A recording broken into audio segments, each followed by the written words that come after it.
சூர்யாவிடம் ரகுவரன் கேட்ட அந்த கேள்வி என்ன விஷயம் தெரியுமா? மறைந்த நடிகர் ரகுவரன் கேட்ட ஒரு கேள்வியால என் வாழ்க்கையே மாறி போச்சுன்னு நடிகர் ஒருத்தர்கிட்ட உருக்கமா ஷேர் பண்ணிருக்காரு சூர்யா. நிறைய சீரியல்கள் மற்றும் சினிமாவில் நடிச்சிருந்தாலும் பாக்யலட்சுமி சீரியல்ல கோபியா நடிச்சு ரசிகர்கள் மத்தியில ஃபேமஸ் ஆனவர் தான் சதீஷ்குமார்.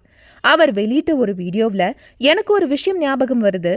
அதாவது சூர்யா சார் சினிமாவில் வளர்ந்து வர நேரம் 2 படத்துல நடிச்சு முடிச்சதுக்கு பிறகு ட்ரெயின்ல போயிட்டு இருந்தாராம். டிராவல் ஆரம்பிக்கிறதுக்குள்ள தூங்கிட்டாராம்.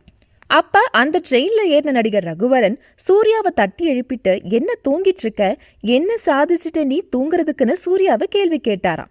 இந்த இன்சிடென்ட்டை பத்தி சூர்யா சார் என்கிட்ட சொன்னார்னு ஷேர் பண்ணாரு சதீஷ்குமார். ஆக்சுவலி சூர்யாவும் ரகுவரனும் சேர்ந்து நடிச்ச படம் உயிரிலே கலந்தது. அதுல சூர்யாவோட அண்ணனா ரகுவரன் நடிச்சிருப்பாரு. மேபி அந்த டைம்ல கூட இந்த இன்சிடென்ட் நடந்திருக்கலாம். ரகுவரனோட அந்த கேள்வியால தன் வாழ்க்கையே சூர்யா மாத்தி அமைச்சிட்டாரு போல. மறைந்த ரகுவரன் சூர்யா, விஜய், அஜித்னு எல்லோருக்கும் அண்ணனா நடிச்சிருக்கார். அப்பாவா, அண்ணனா, வெள்ளனா எந்த ரோல்லையும் கச்சிதமா செட் ஆகிற ரகுவரன் வெறும் 49 வயசுலயே உயிரிழந்தது சோகத்தோட உச்சம். அவர் மட்டும் ஹெல்த் மேல கான்சியஸா இருந்து இப்ப வரைக்கும் உயிரோடு இருந்திருந்தா வேற லெவல்ல இருந்திருக்கும்னு கமெண்ட் பண்றாங்க ரசிகர்கள்.